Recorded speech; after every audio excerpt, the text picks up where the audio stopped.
Bismillahirrahmanirrahim. Assalamualaikum warahmatullahi wabarakatuh. Halo semuanya, alhamdulillahirabbil alamin wa bihi nasta'in wa ala umuri dunya waddin wassalatu wassalamu ala sayyidina Muhammadin wa ala alihi wa sahbihi ajmain amma ba'du.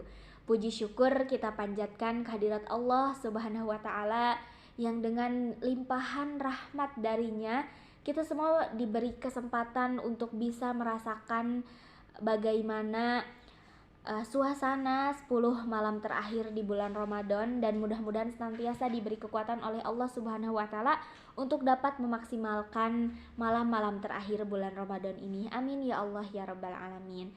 Salawat dan salam semoga tetap tercurah limpahkan kepada nabi besar kita, yakni Rasulullah Muhammad sallallahu alaihi wasallam.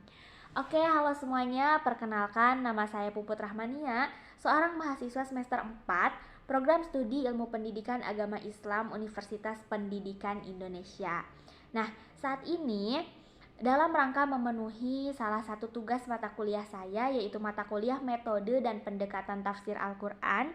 Di sini saya akan menjelaskan apa sih metode tafsir itu dan macam-macamnya gitu. Nah, metode tafsir ini secara singkat kita ketahui bahwa metode ini merupakan sebuah cara, dan tafsir ini merupakan penjelasan atau pemahaman yang mendalam terhadap makna gitu. Nah, jadi secara singkat, metode tafsir Al-Quran ini adalah cara memahami atau menjelaskan makna-makna Al-Quran secara mendalam.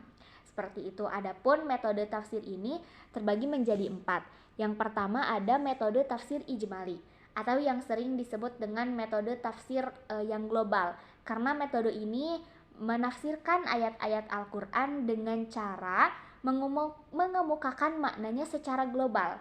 Nah, yang dimaksud global di sini adalah menjelaskan ayat-ayat Al-Quran secara ringkas, tapi mencakup semuanya menggunakan bahasa yang populer, mudah dimengerti, dan enak untuk dibaca.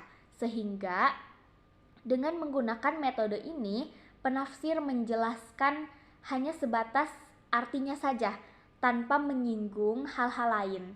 Mengenai sistematika dalam metode tafsir ijmali ini adalah mengikuti susunan ayat-ayat Al-Quran yang ada dalam mushaf. Jadi mulai dari surah Al-Fatihah, terus sampai diakhiri dengan surah An-Nas, seperti itu. Selanjutnya, metode tafsir ijmali ini memiliki kelebihan dan kekurangan. Kelebihannya ada 3.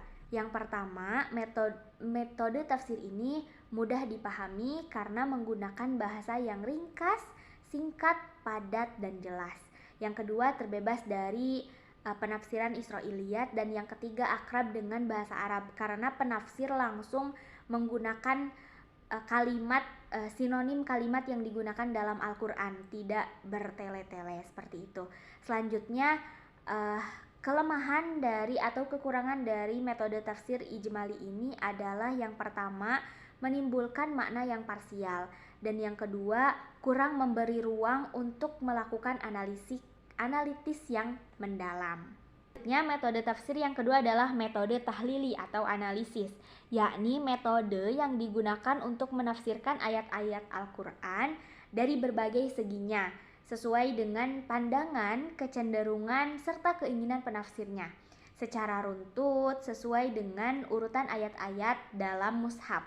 Nah, untuk menguraikan makna dalam ayat-ayat Al-Quran, para penafsir melakukannya dengan menafsirkan ayat demi ayat, surat demi surat, meliputi kosakata, konotasi, kalimat, latar belakang turunnya ayat, kaitannya dengan ayat-ayat lain, dan pendapat-pendapat yang berkaitan dengan ayat-ayat tersebut, baik dari nabi, dari sahabat, para tabi'in, maupun ahli tafsir lainnya.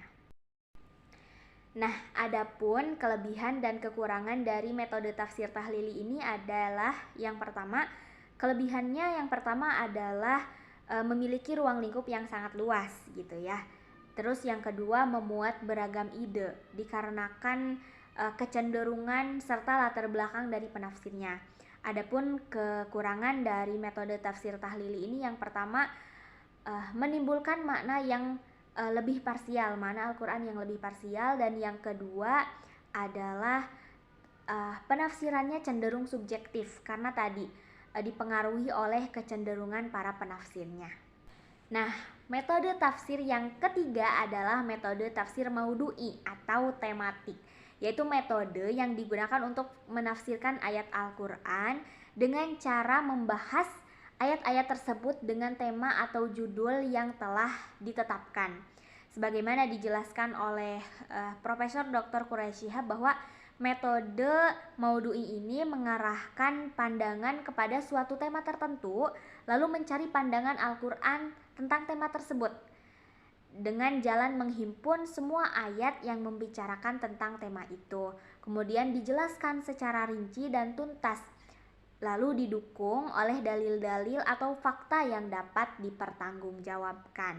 Adapun kelebihan dan kekurangan dari tafsir maudu'i ini, yang pertama kelebihannya adalah menjawab tantangan zaman, karena memang tujuan dari tafsir tematik ini adalah bertujuan untuk menyelesaikan permasalahan.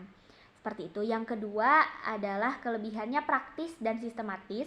Yang ketiga dinamis, di mana kedinamisannya ini terletak pada kemampuannya dalam melahirkan tafsir Al-Quran yang sesuai dengan tuntutan zaman. Dan kelebihan yang keempat atau yang terakhir yaitu membuat pemahaman menjadi utuh sesuai dengan judul atau tema yang ditetapkan. Adapun kekurangannya yang pertama adalah memenggal ayat Al-Quran, mengambil satu kasus yang terdapat di dalam ayat Al-Quran atau lebih yang di dalamnya sebenarnya mengandung banyak permasalahan yang berbeda. Lalu kekurangan yang kedua adalah membatasi pemahaman ayat. Dengan ditetapkannya judul penafsiran, maka pemahaman suatu ayat menjadi terbatas pada permasalahan yang dibahas saja dalam judul atau tema tersebut. Metode tafsir yang terakhir, yang keempat, yaitu metode tafsir muqaron atau komparatif. Sesuai dengan namanya metode ini digunakan untuk menafsirkan ayat-ayat Al-Quran dengan cara membandingkan antara ayat Al-Quran dengan ayat Al-Quran lagi, yang baik yang memiliki persamaan atau kemiripan redaksi dalam dua kasus atau lebih, atau dalam satu kasus. Kemudian membandingkan ayat Al-Quran dengan hadis yang pada lahirnya terlihat bertentangan, serta membandingkan berbagai pendapat ulama tafsir yang menafsirkan Al-Quran. Adapun kelebihan dari tafsir muqaron ini, yang pertama, memberikan wawasan penafsiran yang relatif lebih luas kepada para pembaca. Kedua, melahirkan sikap toleran karena adanya perbedaan penafsiran. Ketiga, sangat berguna untuk mengetahui berbagai pendapat atau penafsiran terhadap satu ayat. Dan yang keempat, kelebihannya adalah adanya dorongan bagi para penafsir untuk mengkaji berbagai ayat dan hadis serta pendapat para penafsir-penafsir lainnya. Adapun kekurangan dari metode ini adalah yang pertama, tidak bisa digunakan oleh pemula. Yang kedua, kurang dapat digunakan untuk menjawab permasalahan sosial. Yang ketiga, kurangnya penafsiran baru karena hanya mengulang penafsiran dan membandingkan penafsiran yang sudah ada. Baiklah semuanya, itulah metode tafsir serta macam-macamnya. Berikut penjelasan dari masing-masing jenis metode tafsir tersebut. Saya ucapkan terima kasih atas atensinya dan mohon maaf atas kesalahan dan kekurangannya. Semoga bermanfaat khususnya bagi saya sendiri dan umumnya bagi semuanya yang menyaksikan.